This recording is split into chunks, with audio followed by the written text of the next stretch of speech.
All right, we are broadcasting from Joint Base Elmendorf, Richardson. We are in Anchorage, Alaska. Joining us now with reaction to today's historic meeting are Senators Tom Cotton, Arkansas, Lindsey Graham, South Carolina.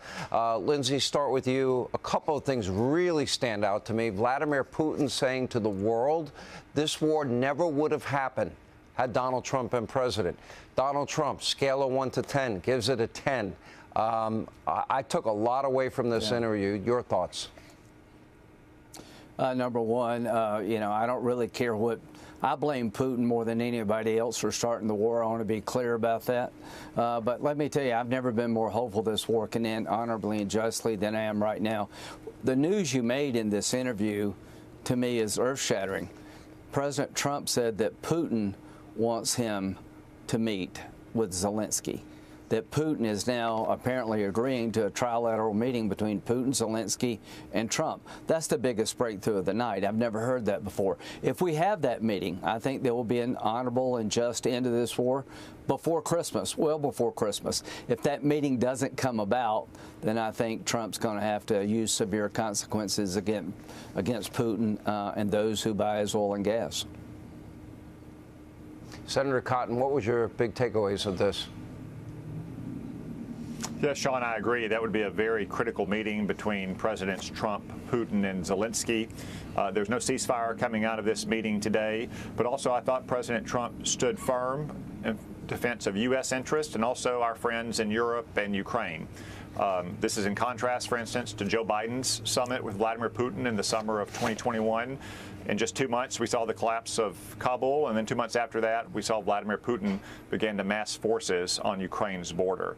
So I think it was an inconclusive meeting, but an important step forward. And as Lindsey said, if that leads to direct negotiations between the presidents of Ukraine and Russia, I think we'd be in a position to have a durable and stable peace that protects Ukraine's territory, autonomy, and sovereignty, and allows it to build for its future. Yeah. Oh, well, Senator Cotton, the president was kind of clear in the lead up to this meeting. He did not overpromise and underdeliver here. He did not say he was going to negotiate a peace settlement. He said he was here to see if there was a path forward. Clearly, he believes that there is.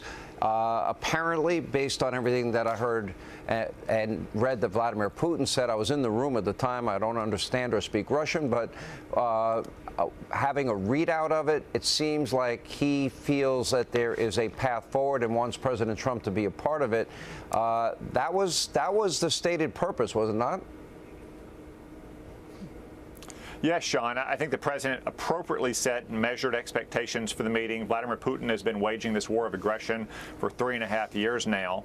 I think the first step is going to be a ceasefire. We didn't have that today, but hopefully in the weeks ahead, especially if the presidents of Ukraine and Russia can sit down, there'll be a ceasefire, which can stop the killing at least temporarily, and then move on to that durable peace settlement. I think this was an important first step. Again, President Trump said he didn't expect to have any kind of major breakthrough today, but he did hope that it would set some groundwork for future talks, and it sounds like that's what happened. Yeah.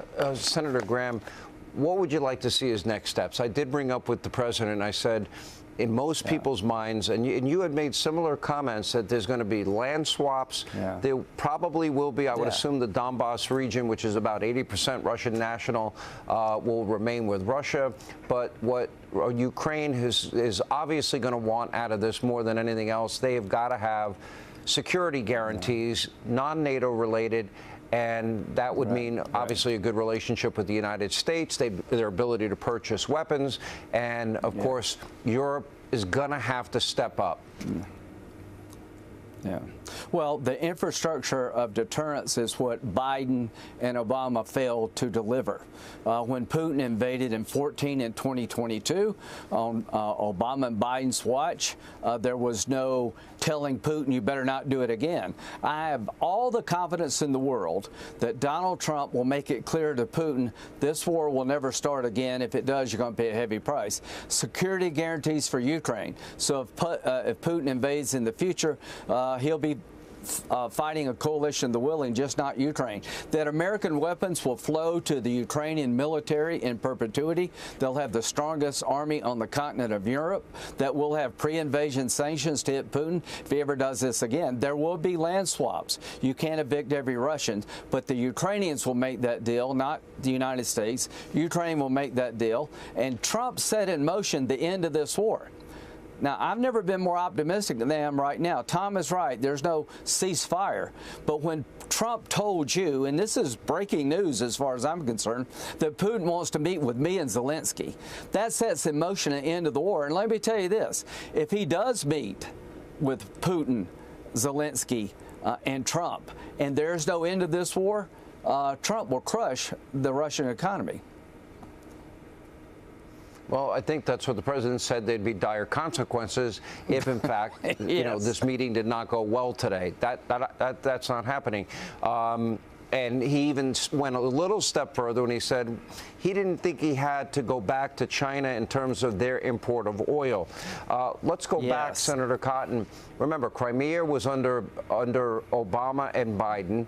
And as Putin was amassing troops on the Ukrainian border in 2021, troops and military equipment, Joe Biden never picked up a phone, never called Vladimir Putin. Joe Biden, you know, famously said, "Don't." That was echoed by Kamala Harris.